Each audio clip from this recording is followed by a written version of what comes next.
I've got it on the defense laptop. Good morning. Allow your minds to wander back in time to June 2nd of 2023 in the Quill Run of Ocala, 1662 Southwest 107th Lane, apartment number 3. The apartment where Susan Lorincz lived. She had just gone through hell. Ajike Owens, her neighbor, had come to her door and pounded that door violently for 4 minutes. And Susan shot through that door. And what the evidence will show is that she shot through that door for self-defense. Because she was terrified that A.J. Owens was going to break down that door and pulverize her. The evidence will show that Susan, at the time, was almost 59 years old, living alone in this tiny little apartment, 800 square feet. There was only one door that she could leave from. And in front of that door was A.J. Owens. An individual that was tall, that was 24 years her junior, on 80 pounds. You will hear that Susan Lorincz was 59 years old, but had a multitude of medical infirmities. So physically, she was a lot older than 59 years old. And it was at this point, after she went through this hell, she called 911. What was the address of the emergency? 1662 Southwest 157th Lane. Oh my God, this lady just tried to break down my door. I shot through the door. Oh my God. Okay, repeat that address for me to make sure I have it correct. 1662 Southwest 157th Lane. Okay, what is your name? Susan Lorincz. They were trying to come in my house. Okay, take a deep breath for me. Calm down. Oh my God. You said someone tried to break down your door? Yes, the woman was screaming and yelling and she was trying to break down my door and she was... Okay, it was a female? Yes. I didn't know what to do. I grabbed my gun and I shot at the door. And I thought she was going to get me. Oh my God. Okay, you said you shot at the door, is that correct? Yes, I shot at the door because she wouldn't stop. I told her to get away and she wouldn't. She just begged to stay.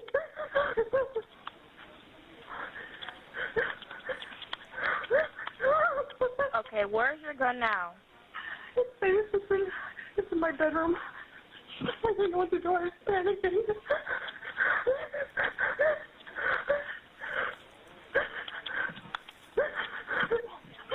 This is the woman who attacked me.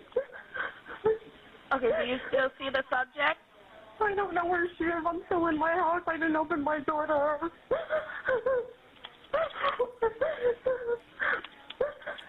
Is it just only you in the home? Yes, it's just me. Okay, I just need you to lock all your doors and windows, okay? I have.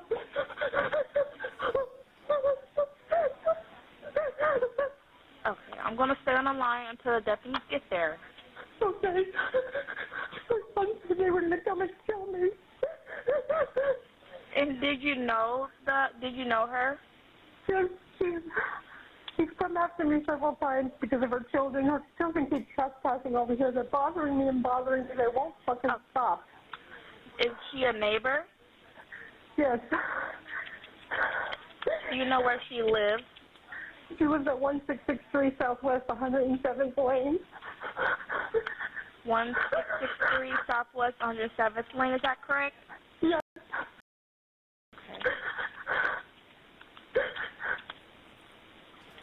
Do you know her name? Ajike Owens. I'm sorry, what was the first name? Ajike, A-J-I-K-E.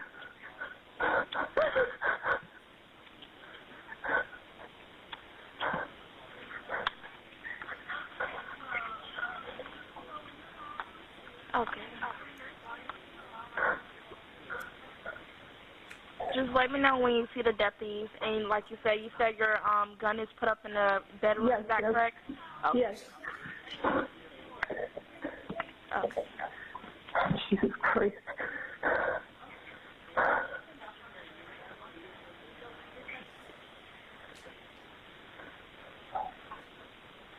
And what unit number is for the subject? I don't know. I don't know if she's one or two. She has an old broken down Honda or something, a white car in front of her house. It's all garbage. You said a white Honda? Yes. And then she has a new Acura.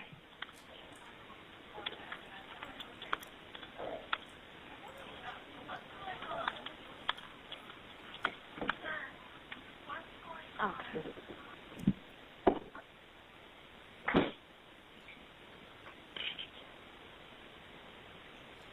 You're doing good. Just take a deep breath for me. We do have deputies on the way, okay? Okay.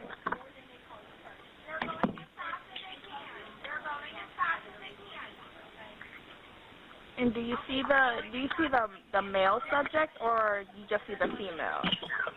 See, her boys were here earlier. They keep leaving their garbage all around the house. Okay. And then I told them to take the crap away, get the fuck out of here. Do you know where the boyfriend is now? I'm sorry? Do you know where the boyfriend is now? No. Okay.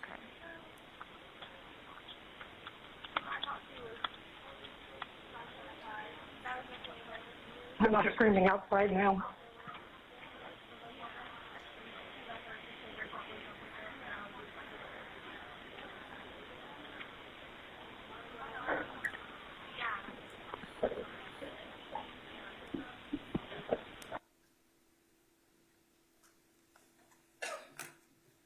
This entire trial will revolve around perceptions and the state of mind of Susan Lorincz when she shot through that door. This 911 call that I just played for you all will be presented into evidence. And in this 911 call, you hear it. You hear the quivering. You hear the shaking in her voice. And you hear at the beginning the absolute terror that she had. This 911 call, the evidence will show, occurred seconds after she shot through that door. And what the evidence will show, that at the time that she shot through that door, in her core, in her soul, in her heart, in everything that she was, she felt that she was in mortal danger. And that she had to shoot. Because Ajike Owens, her neighbor, that was 24 years her junior, outweighed her by 80 pounds, was going to break in and pulverize her. Now, what the evidence will also show is that Susan Louise Lorincz was born in Passaic, New Jersey on July 23rd, 1964. She grew up in New Jersey.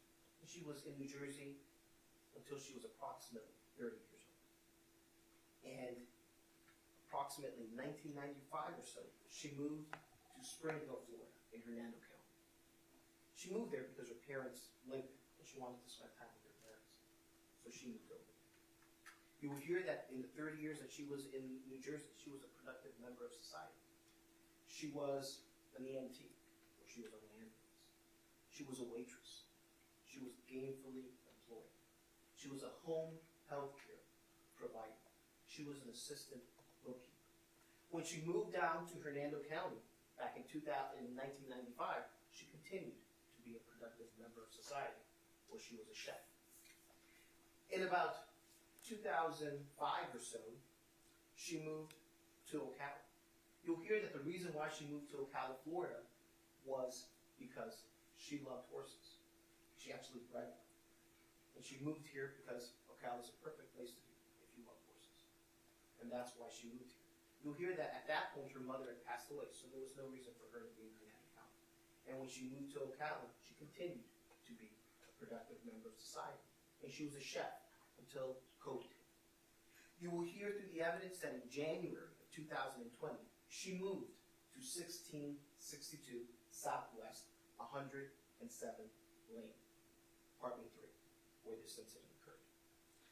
You will come to find out post-COVID, she was no longer a chef because that business had fried out, as we all remember. So she went to school and she became an insurance agent.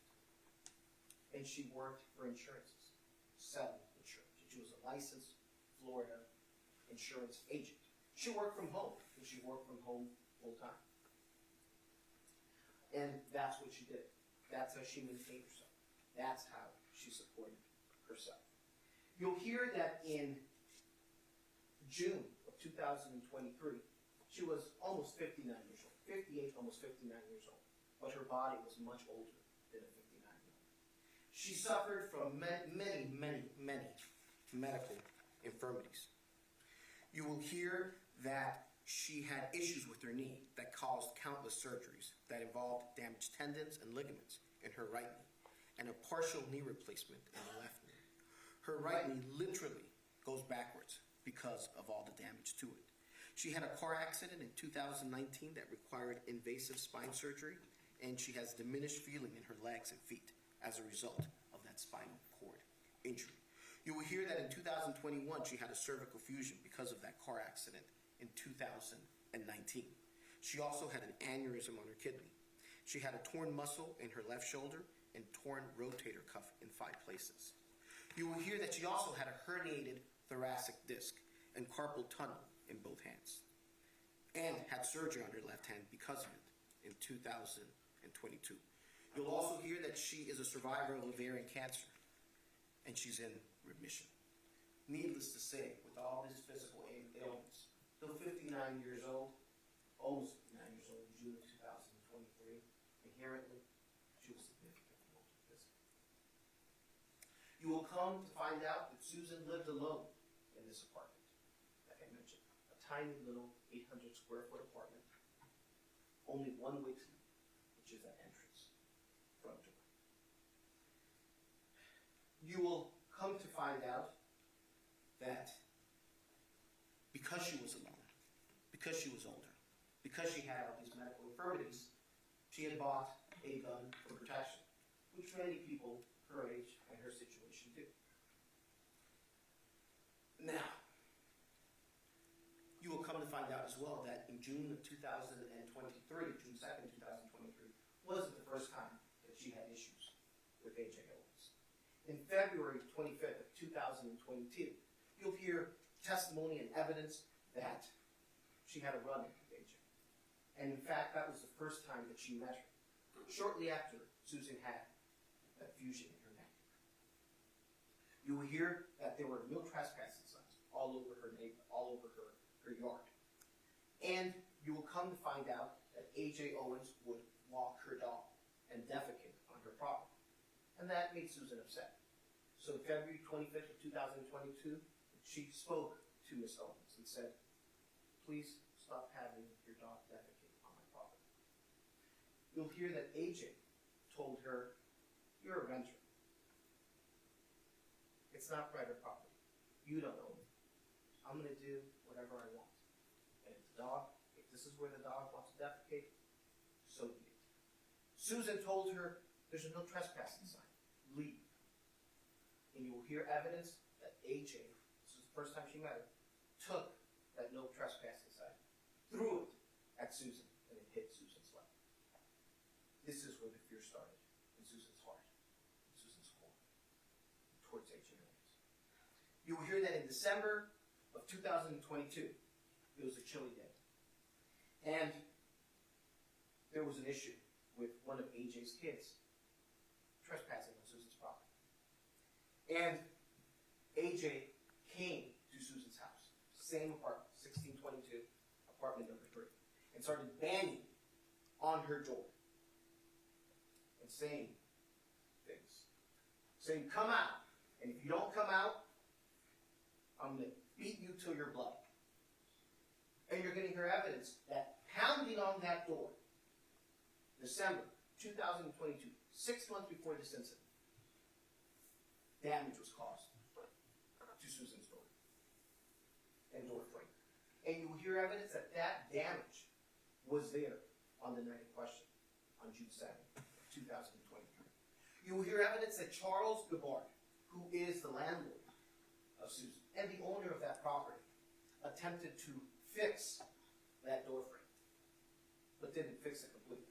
Because you'll see pictures that the damage was still there on that fateful night. And you will hear that Susan always knew after that incident, after December of 2022, that there was damage. And she took precautions.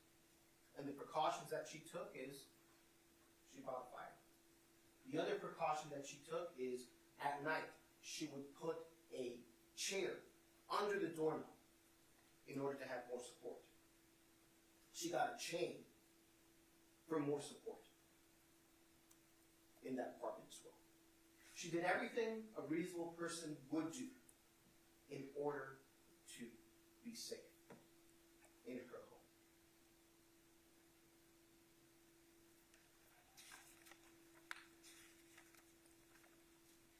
June 2nd, 2023 came along. Susan was starting a new job. And she was getting everything ready. Everything ready for her new job. It was summertime, so the kids were home. And she was getting everything ready for the new job. And the day went into night. And it started getting dark. Susan thought it was raining. So she took her umbrella, it was dark, and she went outside. When she went outside, she noticed that there were kids milling all around. And there were skates on her property. You will hear evidence that Susan has all these medical infirmities, and she falls on. So she was scared that she would fall and hurt her knees even further because of the skates area. So she asked the kids to pick up the skates. And you will hear that the kids told her, "You get them." So Susan did get them and threw them in the yard. And then they threatened her. She got scared. She ran into her house. But she was in a rush, so she locked the door, but she forgot to put that chair for extra support under the doorknob. She calls 911. You'll hear that 911 call, and you'll hear her fears. As she's in that 911 call, as she's speaking to 911, she goes to the bathroom. When she goes to the bathroom, she hears pounding on the sliding glass door. The 911 is over, and in her mind, she's thinking, wow, that was really quick. That must be Marion County, because she heard loud pounding. She thought it was law enforcement. So she goes out. And like I said, you'll see pictures. This is a tiny little apartment. She'll go to that area. She went to the sliding glass door, and she hears the pounding, and she realizes it's not law enforcement. It's A.J. Owens. And A.J. Owens is mad. She's mad as hell. You'll hear testimony from children that were there that saw A.J. Owens walk from her apartment to Susan's house.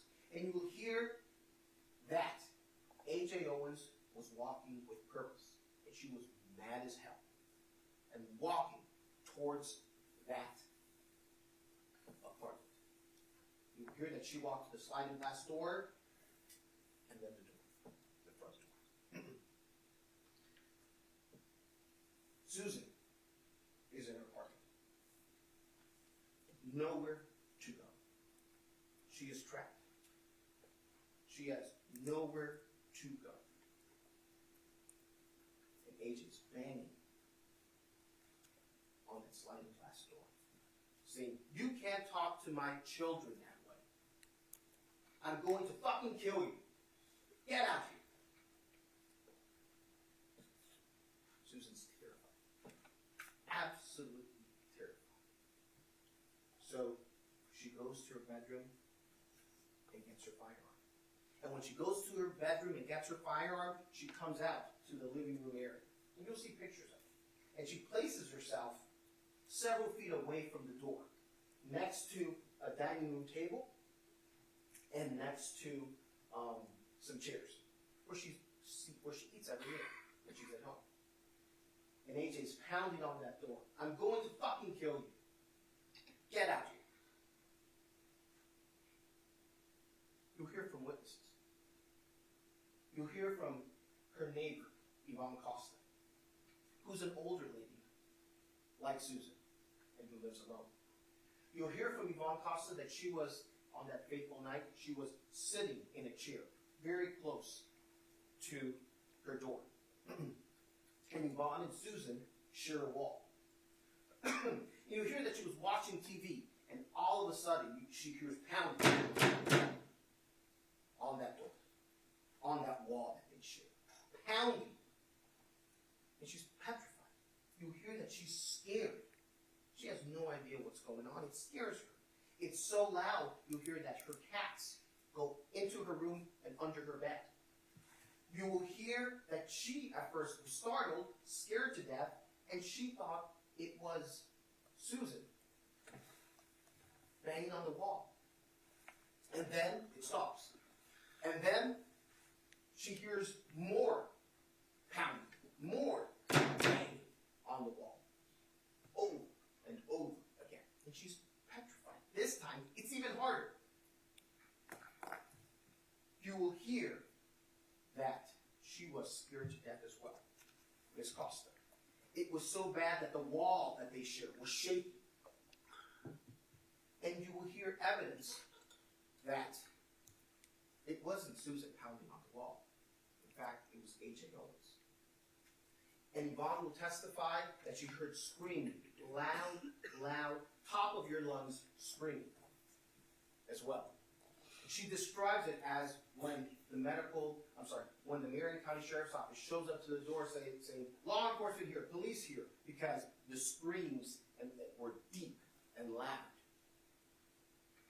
And that's what Yvonne Costa will testify to. Another neighbor called Rosalie Smith will testify as well.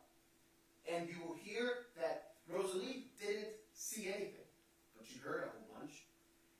Rosalie lives about a football field away. And though she didn't see anything, she heard. Though a football field away, she is hearing the pounding on the door. She's going to testify that it sounds like someone's trying to break through a door.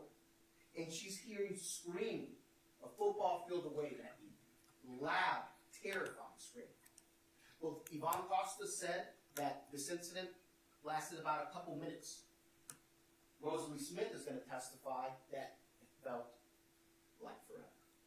And the evidence will show that Rosalie's statement that it felt like forever is how it felt to Susan.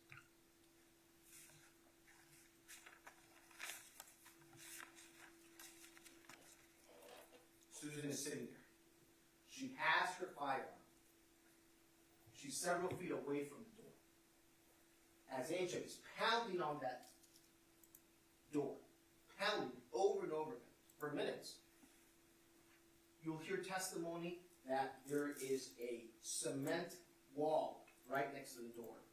And it is moving.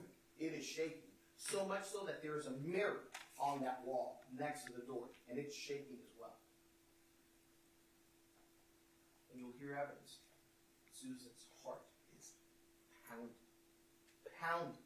The kind of pounding that you feel that's so powerful, that's so treacherous, that you feel the heartbeat in your throat.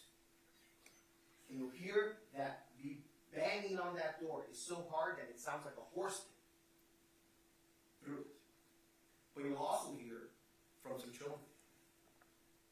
And you'll hear that Ajike was, through the children, you'll hear that Ajike was pounding on that door.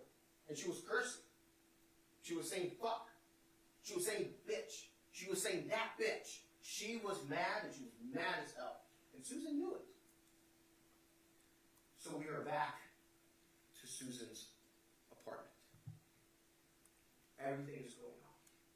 minutes of this. And Susan's listening to this, listening to the threats, feeling the fear deep into her soul, knowing that if AJ goes through that door, she's a goner. And what you will hear is that as AJ's pounding, Susan hears break. And in Susan's mind, in Susan's heart, in Susan's soul, in Susan's core, she feels like AJ is going to come in, pulverize her. So she shoots the fire. And you hear evidence that the magazine of that gun can carry 6 bullets, but Susan only fired once. She didn't fire twice, she didn't fire 3 times, not 4 times, not 5, not 6 times. Once, in order to save her life. Now,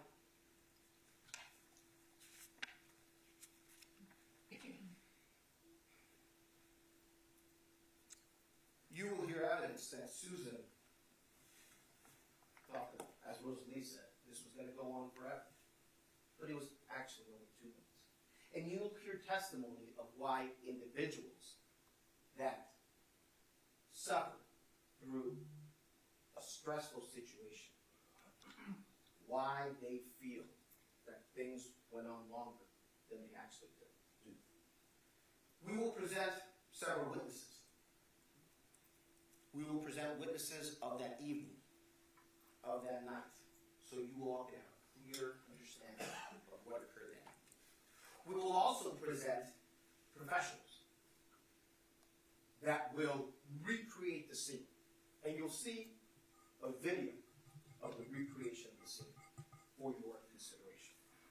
We will also present the testimony of a gentleman by Dr. Roy Bedard, who has a degree in educational psychology, and he specializes in use of force and decision making.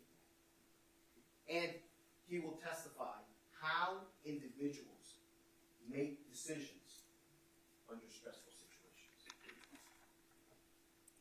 such as the situation that Susan was in on June 2nd of 2023. At the end of this trial, we will ask you to find Susan Lorincz not guilty of manslaughter. The death of AJ Owens is a tragedy. There is no doubt about that. But what the evidence will show, and will be presented in this trial, is that in her mind, in her soul, in her core, Susan Lorincz felt she had no choice at all, but to fire that door. It was either Susan or AJ. Susan chose to defend herself. Thank you for your time. Thank you for your consideration. Judge, may we approach briefly? No, ma'am.